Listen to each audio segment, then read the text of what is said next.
Coucou à tous. Aujourd'hui, je vais avec une nouvelle vidéo spéciale défi. On est plusieurs youtubeuses à avoir participé et le but c'est de partager tous les mois un thème différent. Et nous devrons cuisiner autour de ce thème. La première participante à ouvrir ce bal est Oumi Ibrahim Cuisine qui a choisi Cuisinons le chou-fleur. Vous retrouverez toutes les vidéos des autres participantes en barre d'informations juste en dessous de la vidéo. Personnellement, j'ai choisi les sarma aux feuilles de chou. Alors coucou à tous, bienvenue, c'est Algérienne dans la cuisine turque. Aujourd'hui je vais avec une nouvelle recette de sarma. Vous savez les sarma en général c'est connu à base de feuilles de vigne, mais ça existe aussi avec les feuilles de chou.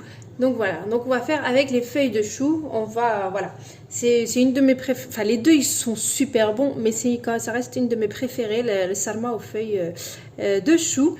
Donc je vous donne les ingrédients et on est parti. Donc un verre à eau n'importe lequel de riz, un demi-verre donc de boulgour, donc un verre à thé, donc 125 ml d'huile. Ici j'ai 300 g de viande hachée, 2 oignons, s'ils sont petits vous en prenez 3, du persil, une cuillère à soupe de concentré de tomate, une cuillère à soupe de concentré de poivron, 2 gousses d'ail. Et ici en épices j'ai piment de paillettes, paprika doux, sel et poivre, à peu près une cuillère à café de chaque. Voilà, c'est tout ce qu'il nous faut pour la farce, donc let's go. On va commencer, donc j'ai lavé mon boulgour et mon riz, il faut les laver. Si vous n'avez pas de boulgour, vous pouvez faire qu'avec du riz, hein. Ça m'est déjà arrivé de faire qu'avec du riz. Mais ma belle-mère, elle met les deux, donc puis je trouve ça meilleur quand c'est les deux. Donc là, j'ai mis mes riz, donc je vais tout mettre. Viande hachée, dans tous les cas, on va venir tout mélanger. Vous mettez le verre d'huile. Donc la cuillère de concentré de tomate, concentré de poivron. Il va me rester l'ail, persil et oignons que je vais venir donc râper. Voilà, donc là j'ai tout mis, donc je vais râper juste l'ail avec les oignons et couper mon persil, d'accord. Donc voilà, il y a ça à faire et après il faut tout mélanger et notre farce elle sera prête. Donc là j'ai mis un oignon, je vais mettre une gousse d'ail et puis je mettrai l'autre oignon parce qu'ils sont gros, donc voilà, et je vais mixer. Faut savoir que cette farce là vous pouvez faire également la même chose pour les feuilles de vigne, hein. C'est voilà.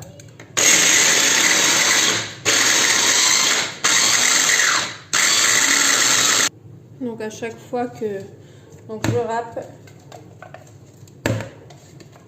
je mets avec tout ce que j'ai mis au début. Voilà, et je continue. Les oignons ils sont un peu gros.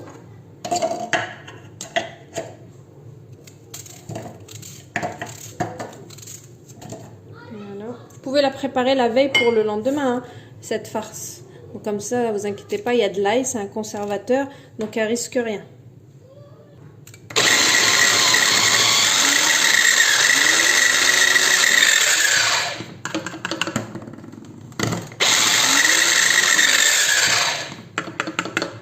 Persil en fait j'aime bien le mixer avec les oignons, ça se mixe mieux en fait, voilà, que seul. Voilà. Plus il y a d'oignons, mieux c'est meilleur. Super bon les oignons, hein.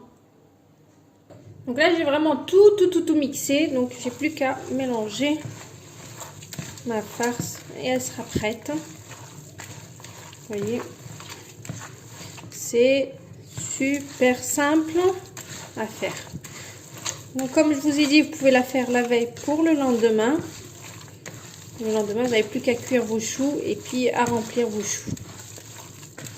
Cuire, c'est-à-dire le détacher en fait. Voilà, parce qu'un chou c'est gros, il faut le détacher, il faut le ramollir. Donc voilà, ma farce elle est prête. Vous savez faire une farce à sarma, n'importe laquelle, feuille de vigne ou chou. Oui. Donc là en fait ma farce je la mets voilà en attendant de faire cuire mon chou et tout, donc je la mets toujours dans un récipient comme ça, voilà, que je vais venir fermer et je mets au frais en attendant. Voilà, j'aime bien me prendre à l'avance. Donc là c'est prêt, vous voyez. Donc les tops. Donc j'ai plus qu'à fermer et puis mettre ça au frais. Et puis comme ça, j'aurai plus qu'à faire cuire le chou. Donc j'aime bien prendre de l'avance comme ça. Et puis voilà, des fois je le fais même la veille pour le lendemain. Donc c'est vraiment très très pratique. Et cette farce-là, elle peut même se congeler. Donc voilà, on peut prendre de l'avance bien avant. Voilà, voilà pour la farce. Donc la partie 2, c'est à venir. Restez connectés. Alors là, donc on va passer à la cuisson du chou. Donc la hana. Vous prenez un bac assez grand, parce qu'en général le chou il est assez grand. Vous le remplissez d'eau et vous le mettez comme ça sur votre feu et vous laissez d'abord bouillir votre eau. Une fois que l'eau elle a bouilli, on prend notre chou, on glisse à l'intérieur. En fait, les feuilles du chou ils vont se détacher petit à petit, ils vont se ramollir. En fait, on cherche à les ramollir nos feuilles justement pour qu'ils soient plus faciles à manipuler. D'accord ? Puis à les fermer surtout, parce qu'on va mettre la farce à l'intérieur. Donc là, je laisse l'eau chauffer. Donc le chou, il est juste à côté. Il est juste là, comme vous pouvez le voir. Donc il est assez gros. Donc ça, en fait, je vais le prendre et je vais le mettre à l'intérieur.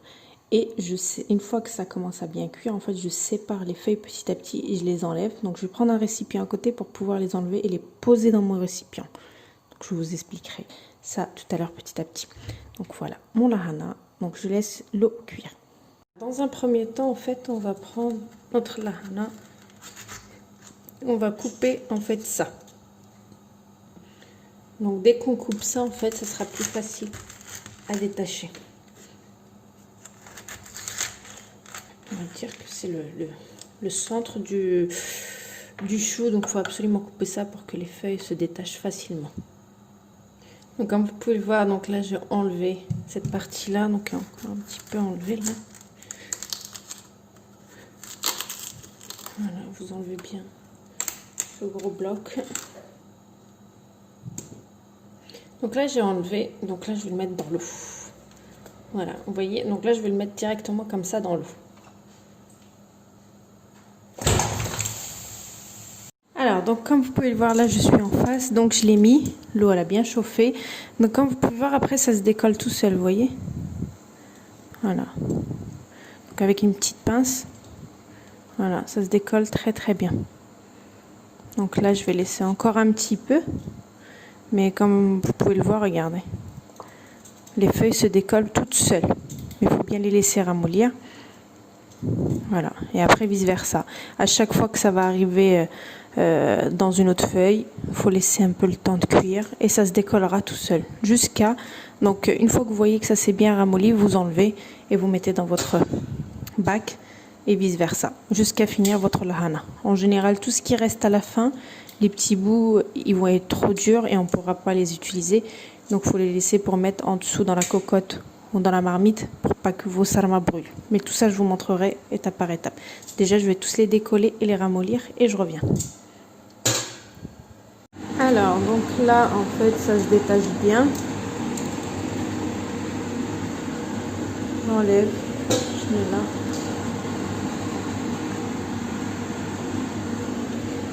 Vous voyez, ça se détache très très bien. Regardez. C'est grâce à l'eau en fait, bien chaude. Voilà, ça se détache nickel chrome. Vous voyez. Hop là. Donc je laisse, regardez. Voilà. C'est très bien. Ça se détache très très bien. Vous voyez. Donc là c'est comme ça. Donc je suis en train de les faire petit à petit, mais je vais vous montrer comment faire. Parce qu'il y a une grosse partie qui est dure là, il faut l'enlever, il faut la séparer pour pouvoir voilà, couper des morceaux, puis mettre la farce. D'accord? Donc je vous mettrai et la farce à part et... Alors donc là, je vais vous montrer comment faire. Bon, je vais parler un peu plus fort parce que voilà, il y a la hotte qui est allumée. Donc vous avez votre feuille de chou comme ça. Il faut enlever ce côté-là parce qu'il est bien dur, voilà, épais. Mais il ne faut pas les jeter. On s'en servira tout à l'heure, je vais vous montrer. Donc vous coupez votre feuille de chou comme ceci. Voilà. Prenez un peu de farce. Comme je disais, je mettrai la farce à part et puis le façonnage à part. Donc voilà, moi j'aime bien couper un petit peu comme ça. Ça reste quand même épais. Donc voilà, une fois que vous avez fermé votre chou, on attaque. Et puis voilà, vice versa. Mais attention de bien enlever la partie qui est bien épaisse. C'est pas bon déjà. Enfin, c'est pas que c'est pas bon, c'est délicieux les cheveux comme ça. Mais je veux dire pour une sarma, vous voyez, toute cette partie qui est épaisse, moi j'aime pas la mettre. Voilà, vous prenez, vous mettez la farce. Moi je ferme de côté. Et ça se ferme très très bien. Hein. Le chou, voilà, comme ça. Je vous laisse regarder.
Alors là, j'ai fini donc de faire mes sarmas au chou.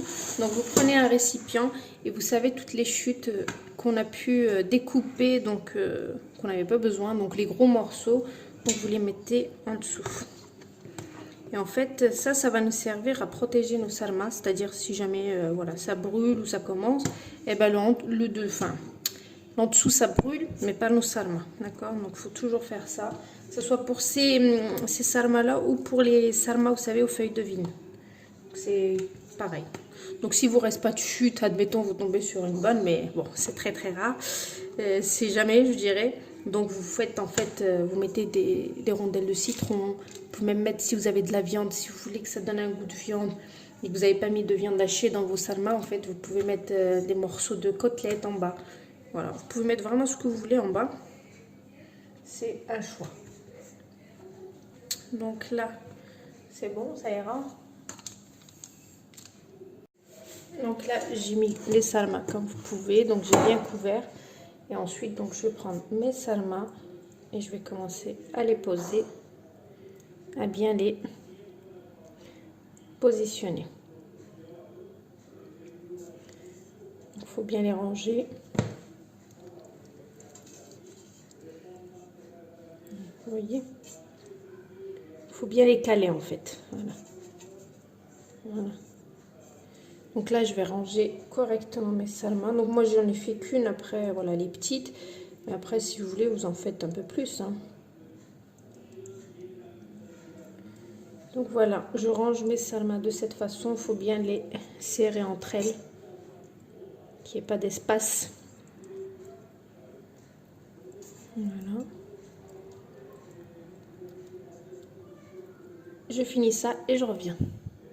Alors là, je vais faire ma sauce pour les sarmas. Donc, il me faut le verre à thé de l'huile, donc un demi-verre à thé d'huile, comme vous pouvez le voir là, avec une cuillère à soupe de concentré de tomate et une cuillère à soupe de concentré de poivron.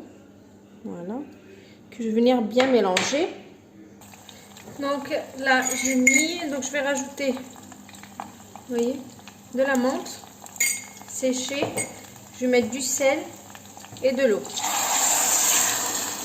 Et là, en fait, ma sauce, elle sera prête pour mettre sur mes sarmas. Donc là, je vais mettre à peu près du sel aussi. Voilà. Vous voyez, je vais rajouter encore un peu d'eau. Il faut mettre 2 verres et demi, voire 3 verres d'eau. Donc voilà, j'ai mis 3 verres d'eau. Donc je laisse un petit peu porter à ébullition. Ensuite, j'ai plus qu'à verser sur mes sarmas. Là, j'ai bien positionné tous mes sarmas. Ma sauce, elle est prête. Donc, on va mettre notre sauce par-dessus.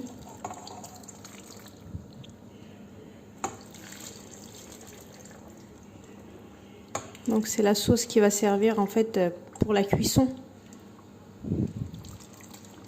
Voilà. Ça, c'est parfait. Regardez. Alors, vous savez que moi, j'ai la pierre à sarma comme ça, en fait. Donc, elle est assez lourde. En fait, dès qu'on la met comme ça par-dessus, ça sert à caler le sarma pour pas que ça se disperse lors de la cuisson. Vous, si vous n'avez pas cette pierre-là, vous prenez une assiette. Je vais vous montrer. Vous prenez une assiette et vous la mettez comme ça sur vos sarmas. D'accord? Voilà. Moi, c'est ce que je faisais à l'époque quand j'avais pas, donc... voilà, cette pierre là, donc je mettais une assiette. Donc voilà, donc il faut compter 45 minutes pour une bonne cuisson de sarma et ça sera prêt. À tout à l'heure. Et je reviens, donc mes sarmas ils sont prêts. Regardez, franchement, ils sont très bien cuits. Regardez-moi cette beauté, juste au top. Donc là je vais dresser une assiette et puis on va voir ça ensemble. Et voilà, donc là j'ai mis une assiette en présentation et je voulais vous montrer, c'est vraiment comme un loukoum. Vous savez ce que c'est un loukoum? Bah, c'est exactement pareil, regardez. Tout est bien cuit, tout est mou, regardez. Ça fond en bouche, vraiment top. Ça se mange très bien avec le yaourt. Donc je vous poste la recette comme d'habitude. Je vous dis une bonne réalisation et à bientôt pour une nouvelle recette. C'était Algérienne dans la cuisine turque. Ciao! Des choux farci, lahana sarması en turc. Regardez-moi cette beauté à la turquish, la beauté algérienne, non. Voilà, saha, mekelsko.